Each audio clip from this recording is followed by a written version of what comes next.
everybody! I'm super excited to be with you today. We are going to be making lava in a bottle.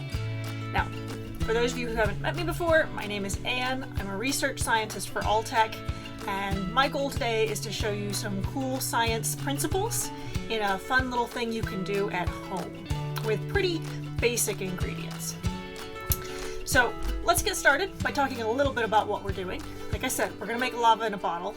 I'm actually going to do mine in a glass and a jar today.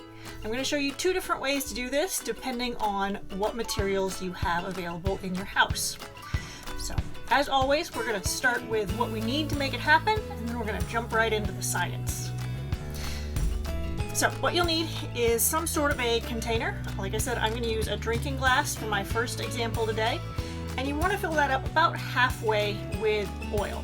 Any sort of a cooking oil, vegetable oil, whatever you've got on hand is fine. You're also going to want a little bit of water. You're going to want an effervescent antacid tablet. If you can't get your hands on these, that's okay. The second method I'm going to show you does not require this. That method requires vinegar and baking soda instead. So either one of those, or both if you want to see the difference, is totally okay. And the very last thing you're going to need today, well, it's optional too, but it's way more fun with it, is just a little bit of food coloring. And I'm going with red today because, well, I mean, how can you have lava if it's not red, right? But you can make your lava any color you want. So let's get started with how we're going to make this happen. So like I said, fill your container about halfway with oil. And then once you've got it filled, we are going to add a little bit of water. So you've got maybe an inch. For those of you working in metric, that's about 2.5 centimeters of water added. Now, we're going to use two principles of water here. We're going to use the fact that it is less dense than oil, and also that oil is hydrophobic, which means it doesn't like water. So what we're doing is, by doing that, we can get two layers with our water on the bottom and our oil on the top. It looks like I need to add just a little bit more water to get a good layer on the bottom there. Oops. If you go too far, that's okay. It's a pretty forgiving experiment. What you'll see is that as you pour it through, a lot of little bits of water get trapped in the oil, and that's just fun to look at. And we're going to use that principle of water and air getting trapped in little bubbles in oil to make our lava happen. So if you want, you can let this settle until all of those bubbles disappear, but you don't have to, so I'm just going to keep going right now. I'm going to add a couple drops of food coloring.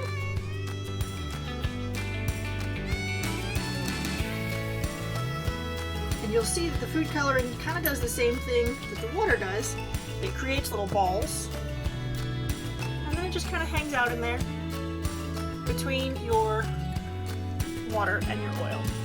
So the next thing to do is just to add our little effervescent tablet and watch what happens.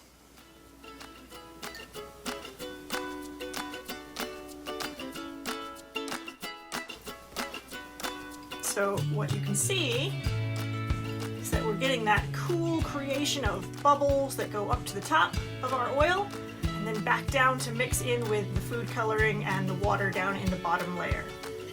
That's pretty cool.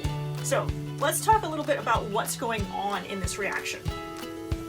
So our effervescent tablet is made out of citric and sodium bicarbonate for the most part. Citric acid and sodium bicarbonate. And when those two chemicals, when they're dry, they're kind of inert. They don't do anything. But once we add them to water, they bubble like this. So when they react together and make those bubbles, what they're doing is those two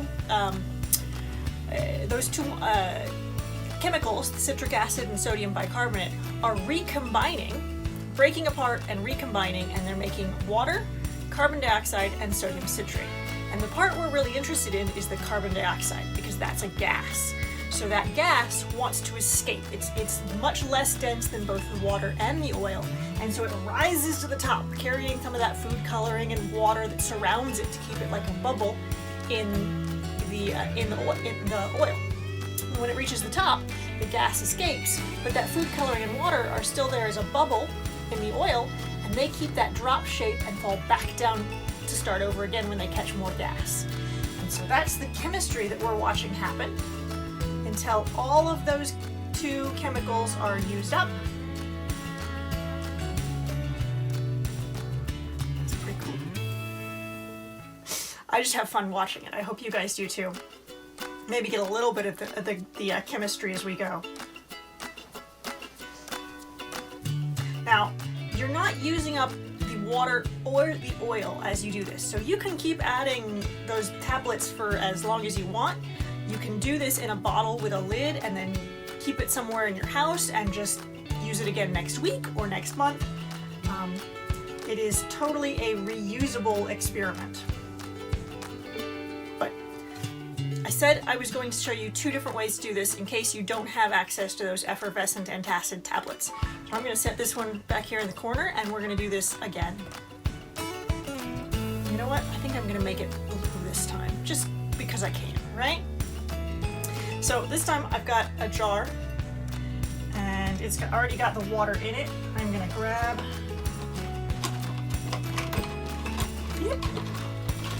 my blue food coloring, and again, hang on to that.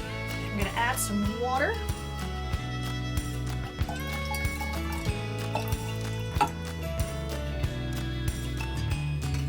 There we go. I'm going to add my food coloring.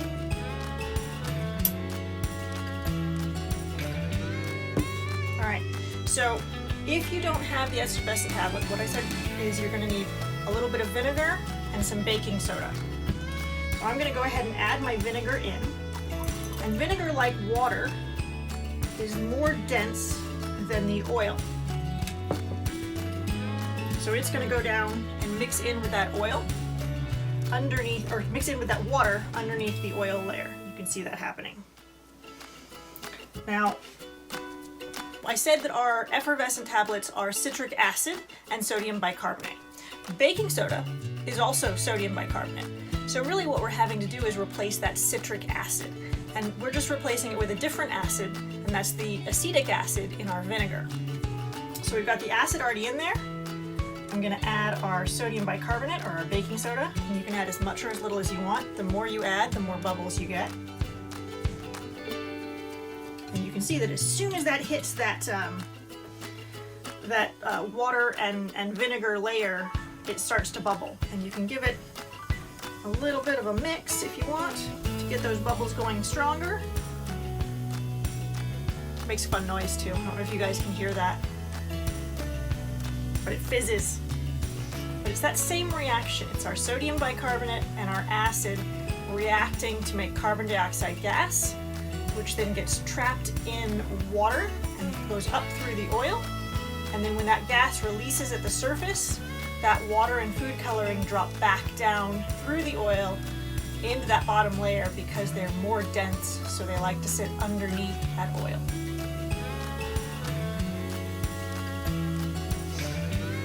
You can see from my first one that this reaction will keep going with little tiny bubbles for quite a while. You can do this in different colors. You can try different amounts of acid and different amounts of baking soda, see what happens. You can make this in a very tall glass and get those bubbles to go really high. There's all different kinds of ways to play with this particular chemical reaction. I hope you guys have a lot of fun playing with it in your own house. I'm excited to hear all about the science you guys do. As always, never stop asking questions. Find science and excitement in the world around you. Thanks for joining me. Bye.